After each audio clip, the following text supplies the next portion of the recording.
नमस्कार, न्यूज 18 राजस्थान में आप सभी दर्शकों का स्वागत है। आपके साथ मैं हूं आसिफ खान और आप देख रहे हैं महारो राजस्थान। बुलेटिन में बात करेंगे गुर्जरों की, जो एक बार फिर आरक्षण की मांग को लेकर पटरियों पर जाकर बैठ गए हैं। फिर बात करेंगे विधानसभा सत्र की, जहां कृषि विधेयक पर जमकर नोकझोंक हुई। वहीं बताएंगे आपको कैसे निगम के चुनाव खत्म होने के बाद बीजेपी ने रिसोर्ट पॉलिटिक्स शुरू कर दी है। इसके साथ ही बात होगी फीस पर फसाद की।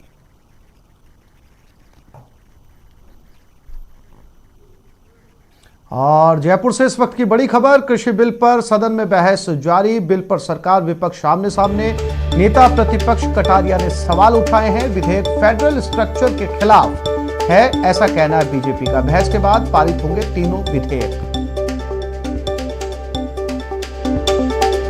बिल पर सरकार और विपक्ष आमने सामने है। नेता प्रतिपक्ष कटारिया ने इस बिल को लेकर सवाल उठाए हैं।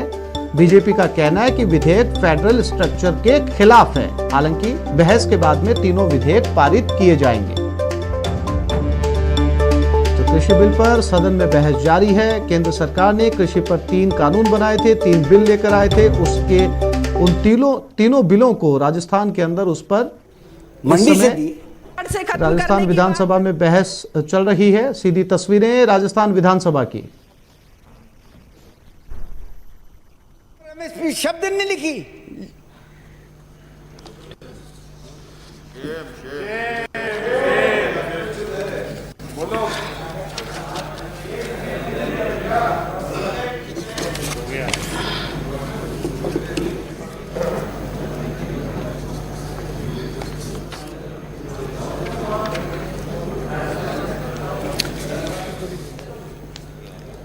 अब आप यहां बात उठी के साथ ज्वार की और मक्का की भी एमएसपी घोषित होनी चाहिए। अरे पढ़ो लिखो भैया, आपने केंद्र सरकार ने जो 22 जिन्सों की एमएसपी घोषित की है, उसमें ज्वार भी है और मक्का भी है। अब वो नहीं खरीदें वो तो बात अलग है। वो नहीं खरीदें तो उसकी बात अलग है। कोर्ट राजस्थान में तो 5-7 जिनसे अलाउ कर रखी है उन्होंने। 7 जिनसों के नाम पढ़ देता हूं मैं आपको, कौन कौन सी अलाउड है।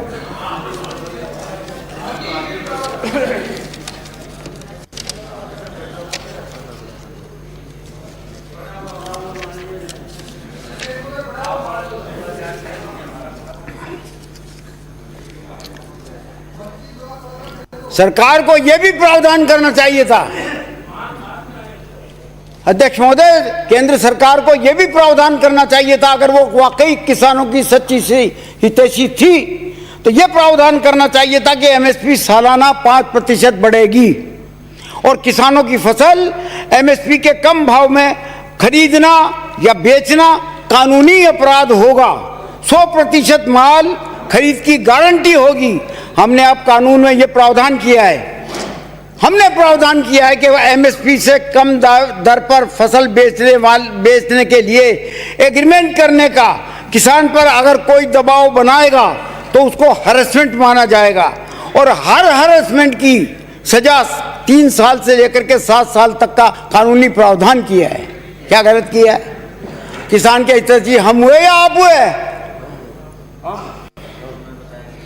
केंद्र इन कानूनों को लाने के पीछे जो षड्यंत्र है वो साफ साफ दिख रहा है। आदरणीय मैडम मैं आपका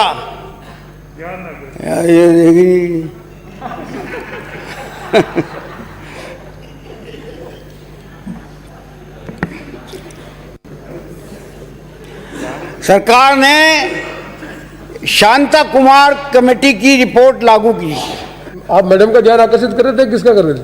ये साहब मैडम का ध्यान आकर्षित कर रहे थे। ये साहब ये बार बार खसक जाता है साला।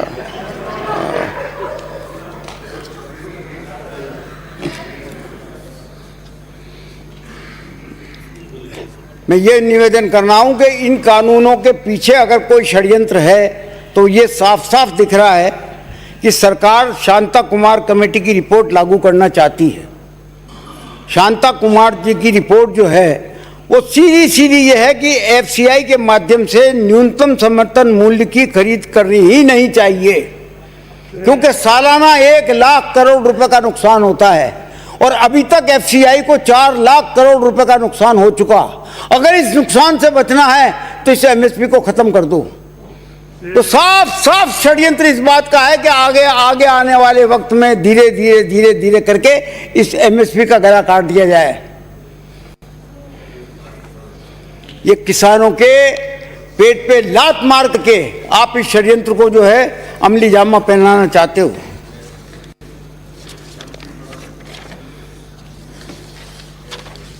अगर समर्थन मूल्य पर सरकारी, मैं ये पूछना चाहता हूं विपक्ष के साथियों से, क्या अगर समर्थन मूल्य पर सरकारी खरीद नहीं हुई, ये समाप्त हो गई, तो ये बताओ कि राशन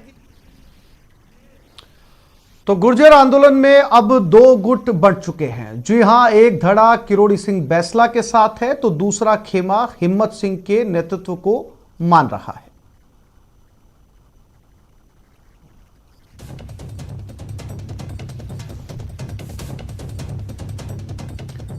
तो गुर्जर आंदोलन पिछले 2 दिनों से जारी है। एक गुट जो है वो किरोड़ी बैसला के साथ में पटरियों पर जमा हुआ है, दूसरा गुट हिम्मत सिंह के नेतृत्व के अंदर शांति की मांग कर रहा है। हिम्मत सिंह के गुट का कहना है कि सरकार के साथ उनकी वार्ता हुई, 14 बिंदुओं के ऊपर उनकी सहमति बनी है। वो आंदोलन नहीं चाहते, वो चाहते हैं कि ज्यादा से ज्यादा गुर्जर समाज के युवाओं को नौकरियों में स्थान मिले, जो सरकार के साथ बातचीत में उन्हें संतुष्टि मिली है। और साथ ही साथ हिम्मत सिंह ने यह भी कहा कि जो धड़ा आंदोलन कर रहा है वो बीजेपी की तरफ से आंदोलन किया जा रहा है। तो कुल मिलाकर इस पूरे आरक्षण की मांग के अंदर गुर्जर समाज के 2 धड़े साफ तौर पर टेलीविजन स्क्रीन पर आप देख सकते हैं। दोनों ही धरने पर हैं, एक सरकार के खिलाफ धरने पर है और एक धड़ा गुर्जर आंदोलन को लेकर। इस समय की बड़ी अपडेट, गुर्जर आंदोलन को लेकर 2 फाड़ हुए। गुर्जरों के एक गुट की कुंदनपुरा में महापंचायत है। हिम्मत सिंह श्रीराम बैसला का दावा है किरोड़ी बैसला के विरोध में 80 गांव 6 के बजाय 14 मांगे सरकार ने मानी है। कमी पर कर्नल करे सरकार से बात, युवाओं को आंदोलन नहीं तरक्की चाहिए, साफ तौर पर कहना है हिम्मत सिंह का। हिम्मत सिंह ने कहा कि सरकार ने 6 की बजाय 14 मांगे मान ली है, बावजूद इसके ये आंदोलन किया जा रहा है। सीधे तौर पर हिम्मत सिंह का किरोड़ी बैसला के ऊपर पलटवार, विरोध में 80 गांव हैं, ऐसा कहना है हिम्मत सिंह का। 6 के बजाय सरकार ने 14 मांगे मानी है। दोनों ही धड़े इस समय धरने पर हैं, एक सरकार के खिलाफ, एक सरकार के समर्थन में।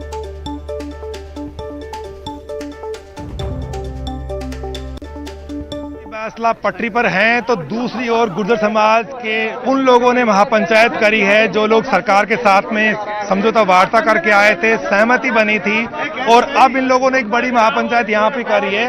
महापंचायत खत्म हो गई है और इसमें क्या फैसला लिया गया, बात करते हैं विजय राम सरपंच से जो कि नेतृत्व कर रहे हैं इस पूरी महापंचायत का। हमने जो बातचीत कर्नल साहब, हम जो वार्ता करी है हमने समाज के हित में करी है। कर्नल साहब समाज के हित में होते तो पटरी पे नहीं बैठते और जो 80 गांव के पंच पटेल उनको पहले बुलाता और हमारी बात सुनता, सरकार ने आपको क्या दिया। यदि उसमें कोई गलती होती तो हम स्वीकार करते और फिर सरकार से दोबारा वार्ता करने की अपील करते। इसलिए सरकार 80 गांव के पंच हित में गए, वो अपने समाज के हित में नहीं है, व्यक्तिगत लाभ के लिए हमारे यहाँ कोई जगह नहीं है। हमारे 80 गांव में थे, एक भी इंसान नहीं है, कोई बाहर के ही मतलब ये कि लावारिस जो डोल रहे वही ट्रक पे आके बैठे, बाकी कोई संजीता आदमी आपको वहाँ बैठे हुए नहीं मिलेगा। क्यों कि जो हमारे 80 गांव ने फैसला किया है वो सर्वमान्य, सरकार के साथ में वार्ता हुई है, बिल्कुल सही हुई है। सरकार ने हमारी पूरी मांगे मान ली गई हैं। हमने कर्नल साहब के पास में संदेश हमारे 11 आदमियों के द्वारा पहुंचा दिया गया है कि जल्दी से जल्दी ट्रैक को खाली करें, जिससे आमजन में कोई परेशानी नहीं हो। 80 गांव की महापंचायत हुई जिसमें बड़े पंच पटेल पहुंचे हैं। नेहरा इलाका बोलते हैं जहां के लोगों ने आज ये महापंचायत की और इन्होंने साफ साफ कह दिया है कि वो कर्नल किरोड़ी बैसला के साथ अब नहीं है और वो सरकार द्वारा जो समझौता उनके साथ हुआ उसी को मानेंगे। कर्नल ने ना तो उन्हें बुलाया और कर्नल इसलिए जो है सरकार के समझौते को मानने से इनकार कर रहा है कि कहीं इनकी स्वीकार्यता समाज में ना बढ़ जाए। कैमरा पर्सन गणेश के साथ बाबूलाल धायल, न्यूज 18 बयाना, भरतपुर। और भरतपुर से इस वक्त की बड़ी खबर मिल रही है। गुर्जर आंदोलन पर बड़ा अपडेट, पीलूपुरा में गुर्जर आंदोलन जारी है। आज भी पटरी पर गुर्जर रहेंगे। पटरी पर रजाई गद्दे की व्यवस्था की गई है। पटरी पर बैसला समर्थक सोएंगे आंदोलनकारी वहां पर लोकगीत गा रहे हैं। भीड़ जुटाने के लिए बैंसला को कड़ी मशक्कत करनी पड़ रही है। तो दूसरा धड़ा लगातार आंदोलन कर रहा है। पटरी पर सोने की व्यवस्था की गई है। तमाम आसपास के गांव के लोग जो इस आरक्षण की मांग के अंदर शामिल हैं, इस आंदोलन का हिस्सा बने हुए हैं, वो पटरियों पर अपने बिस्तर लेकर पहुंच चुके हैं। लोकगीत वहां पर गाए जा रहे हैं। सीधे तौर पर अगर इसको समझा जाए तो दो धड़े साफ तौर पर गुर्जर समाज के नजर आ रहे हैं। हमने दोनों धड़ों को आपको सुनाया। एक धड़े का कहना है कि उनकी 6 की बजाय सरकार ने 14 मांगे मानी हैं और दूसरा धड़ा अपनी बात पर अड़ा हुआ है। हालांकि किरोड़ी बैंसला से मिलने के लिए कल मंत्री अशोक चांदना भी गए थे, हालांकि मुलाकात नहीं हो पाई और फिलहाल जो पटरी पर मौजूद गुर्जर हैं उनका आंदोलन जारी है।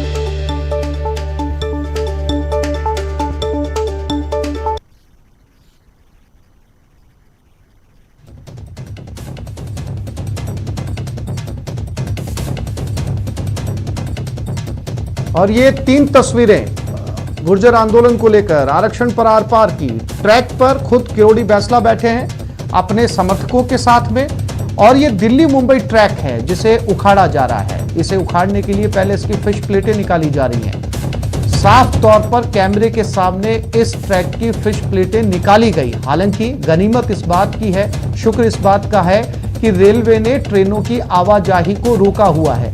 अगर ट्रेनें यहां से गुजर रही होती तो ये पटरियां उखड़ने की आशंका थी, लेकिन ट्रेनें यहां पर रुकी हुई हैं। और तीसरी तस्वीर आपके टेलीविजन स्क्रीन पर पटरी पर ही खाना खाया जा रहा है और ये 5 तस्वीरें अलग अलग जिलों से, राजसमंद, कोटा, कल्पवृक्ष मंदिर के अंदर, दौसा, अजमेर और भरतपुर। यहां पर आंदोलन की ये तैयारी है। सर्किट हाउस पर विरोध हो रहा है, कलेक्ट्रेट पर विरोध किया जा रहा है। ये दौसा की तस्वीरें हैं। अलग अलग जगह पंचायतें चल रही है, बसों का संचालन बंद है जिससे यात्री खासे परेशान हैं। और अजमेर की तस्वीरें जहां पर भी आंदोलन की तैयारी चल रही है। ये अलग अलग तस्वीरें इस आरक्षण को लेकर।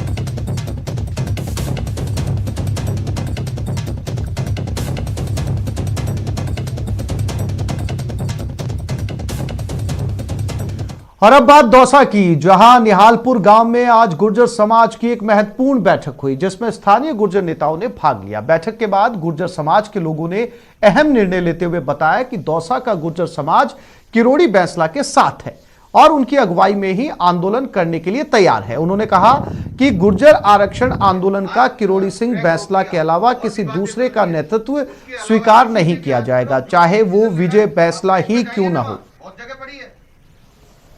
के लिए बातें क्यों करते हो? तो गुर्जरों के अलग अलग धड़ों की प्रतिक्रिया सामने आते हुए मोटे तौर पर यह 2 धड़ों में बढ़ चुका है, जिसकी अगुवाई एक जगह किरोड़ी बैंसला कर रहे हैं और दूसरे की अगुवाई हिम्मत सिंह कर रहे हैं। और ये निर्णय लिया गया है और जब तक कर्नल साहब यहाँ नहीं आते और आके सब लोगों को इसी मुताबिक, यानी जो मुखिया हैं यहाँ के, उनको इकट्ठा करके कोई बातचीत करके और आगे की रणनीति नहीं बनाते, हम किसी भी प्रकार का कोई जाम नहीं लगाएंगे।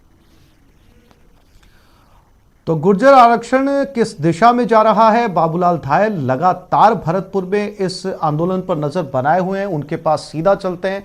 बाबूलाल, आज हिम्मत सिंह धड़े की भी जो है वो जानकारी सामने आई। हिम्मत सिंह का साफ तौर पर कहना है कि 6 बड़ी बड़ी मांगे थी, उसकी बजाय सरकार ने उनकी 14 मांगों को कंसिडर किया, यानी 14 मांगे मानी गई है। सरकार के फैसले से वो संतुष्ट हैं और उन्होंने इस धड़े ने, यानी हिम्मत सिंह के धड़े ने अपनी बात को किरोड़ी बैंसला तक पहुंचा भी दिया था। फिर भी किरोड़ी बैंसला उस पटरियों के ऊपर बैठे हैं। तो इसे क्या समझा जाए? मैसेज कन्वे नहीं हुआ, उठना नहीं चाहते, अहम की लड़ाई है, नेतृत्व की लड़ाई है, कोई दूसरा धड़ा इस आरक्षण को हाईजैक करना चाह रहा है? बहुत गुत्थम गुत्थी जैसी स्थिति जो है वो नजर आ रही है बाबूलाल। जी देखिए आसिफ, आज दिन भर चर्चाएं ये थी कि सरकार की ओर से कोई पैगाम आएगा, लेकिन गुर्जर नेताओं ने कहा कि सरकार ने किसी तरह का संपर्क उनसे साधा नहीं है, क्योंकि कल देर शाम जब मंत्री अशोक चांदना यहाँ पर आए थे तो लगा था कि पहले दिन गुर्जर आंदोलन का पटाक्षेप हो जाएगा, लेकिन चांदना खाली हाथ लौट गए, कर्नल बैसला ने उनसे मिलने में कोई रुचि नहीं दिखाई और ना ही उनके जो बेटे हैं विजय बैसला, उन्होंने उनसे मिलने में कोई दिलचस्पी दिखाई, तो निराश होकर के वो लौटे। हालांकि जो गुर्जर नेता हैं वो ये कह रहे हैं कि अगर वो पटरी पे आते तो हम बात करते और पटरी से बाहर हम जाकर के इस बार बात नहीं करने वाले, फैसला पटरी पर होगा। लेकिन पटरी पर वार्ताएं कभी नहीं होती, पटरी पर होने वाली जो वार्ताएं होती वो बेपटरी हो जाया करती हैं। मेरे साथ में हरदेव पावटा हैं जो इस आंदोलन से जुड़े हुए और कर्नल बैसला के बहुत ही करीबी हैं, विश्वस्त माने जाते हैं। 2 दिन हो गए, आज फिर शाम हो गई है, रात को आप फिर से बिस्तर यहाँ पर जमा रहे हैं, अलाव ताप रहे हैं और गीत गूंज रहे हैं। इरादा क्या आखिर हरदेव पावटा? हमारा इरादा बहुत स्पष्ट है। जब तक सरकार हमारी मांगों को पूरा नहीं करेगी, हमारा ये आंदोलन जारी रहेगा। और मुझे बहुत अफसोस है कि लोकतंत्र में हम सरकार चुनते हैं, सरकार के मुखिया मुख्यमंत्री जी होते हैं, उनको मानवीय संवेदनाओं को ध्यान रखते हुए समाज की मांगों पर अपना फोकस करते हुए कि हमारे ही लोग पटरी पर बैठे हैं इस कड़कड़ाती। दूसरा धड़ा गया, उसने मीटिंग करी और उन्होंने ये दावा कर दिया कि जो नेहरा बेल्ट है उसके 80 गांवों के पंचायत इसमें जो पंच हैं वो शामिल हैं और वो कर्नल साहब की जो मांगे उनसे इत्तेफाक नहीं रखते हैं। सरकार ने उनकी मांगे मान ली हैं। क्या वो आपके लोग नहीं हैं? वो सब हमारे आदमी हैं, पूरा समाज एकजुट है, हम सब एकजुट हैं। लेकिन जो 14 बिंदुओं पर वो समझौता पत्र लेकर के आए हैं, जो कल एसडीएम साहब यहाँ पटरी पर लाए थे, उसको हमने ढंग से पढ़ा है। उसमें गा गे गी के अलावा कुछ नहीं है। और 14 नंबर बिंदु पे जो रीट भर्ती का उन्होंने एग्जाम्पल और पोस्ट क्रिएट बताई है वो सरासर झूठ है। हमारी 54,000 में 2700 पद बनते थे, वो 900 बता रहे हैं। 500 पे नियुक्ति देना बता रहे, 300 पे नहीं देना बता रहे। उनको या तो ज्ञान नहीं था या फिर वो तैयारी करके नहीं गए, बाकी वो झुंझुना है। आपके ही इसी गांव में हॉस्टल तक बनने का जो है फैसला किया है सरकार ने, कॉलेज खुलने जा रहा है। आप लोगों ने 6 मांगे बताई थी, वो तो स्टेडियम तक दे रहे हैं, फिर ऐतराज क्यों है? ये कहा जा रहा है सरकार की ओर से कि 6 मांगों के बजाय 14 जब मान ली गई हैं तो आप लोगों को पटरी पर बैठने का हक नहीं है। किस तरह से इसे आप जायज करार देंगे? देखो, गुजर बाहुल क्षेत्रों में देवनारायण योजना के अंतर्गत काफी बजट आता था, उसका इन्होंने ढंग से क्रियान्वयन नहीं किया।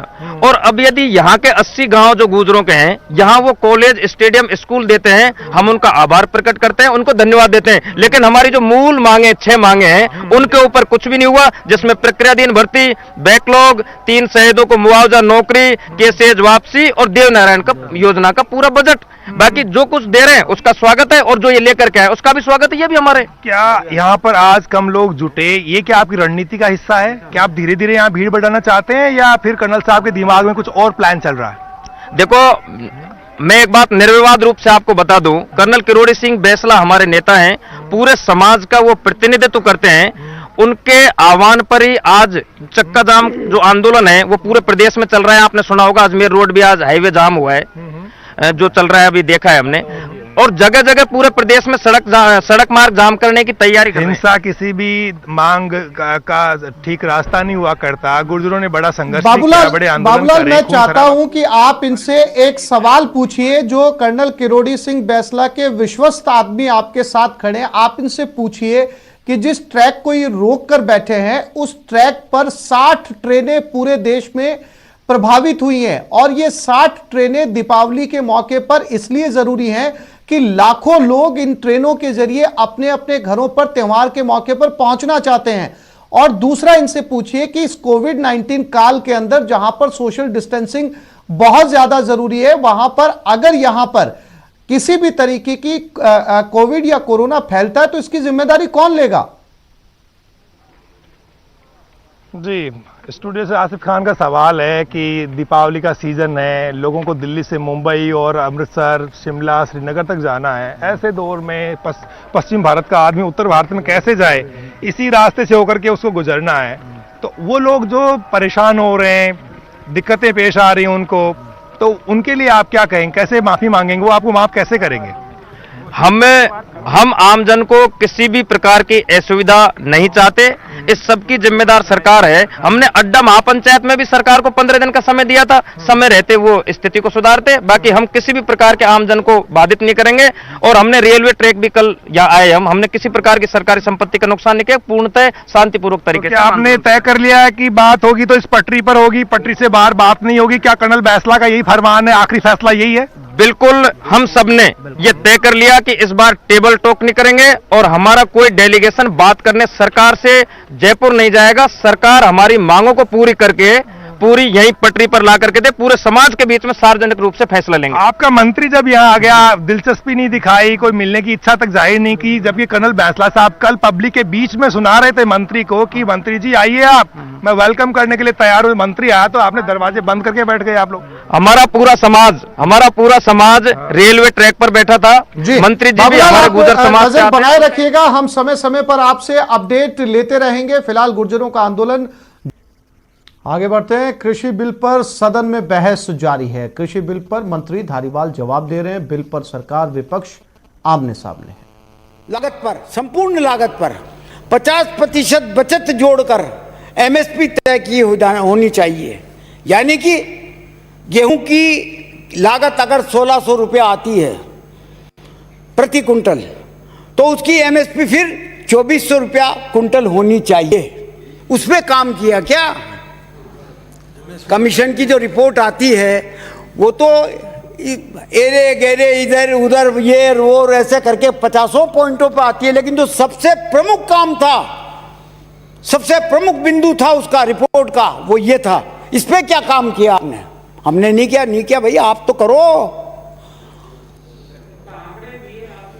जी। आंकड़े दे दिए, कहाँ दे दिए? एक ही आंकड़ा नहीं है। अब फिर वही बात आ गई, आप फिर वही बात कह रहे हो।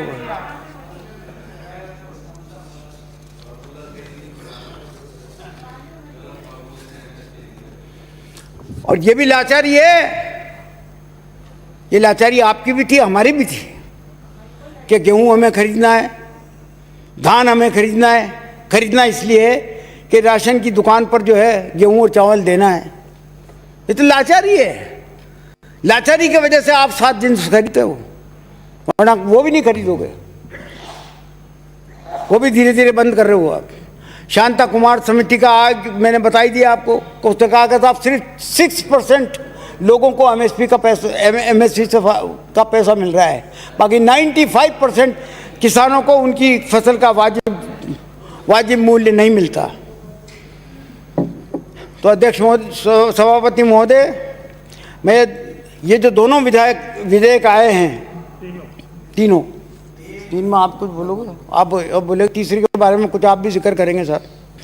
उसमें मोटे तौर पर यह प्रावधान किया गया है कि एमएसपी से कम कीमत पर किया गया एग्रीमेंट वैलिड नहीं होगा। अगर कोई व्यक्ति या कंपनी और पंचायती राज चुनाव में बीएसपी ने भी ताल ठोक दी है। पंचायत समिति जिला परिषद का चुनाव, पार्टी प्रदेश अध्यक्ष भगवान सिंह बाबा ने कहा बीएसपी मजबूती से पंचायती राज चुनाव लड़ेगी, ज्यादा से ज्यादा प्रत्याशी उतारे जाएंगे। पार्टी ने जिला प्रभारियों को सिंबल भी भेज दिए हैं। तो बीएसपी चुनाव के लिए तैयार।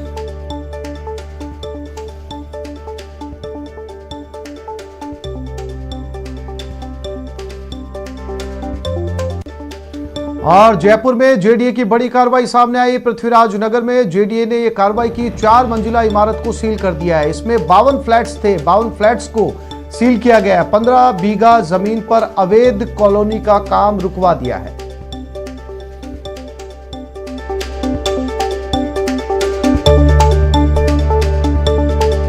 फ्लैट्स सील किए गए हैं। जेडीए ने बड़ी कार्रवाई की है। 4 मंजिला ये इमारत थी और कई बीघा जमीन में ये काम चल रहा था, जिसको रुकवा दिया गया। लगभग 15 बीघा जमीन में इस काम को रुकवाया गया है।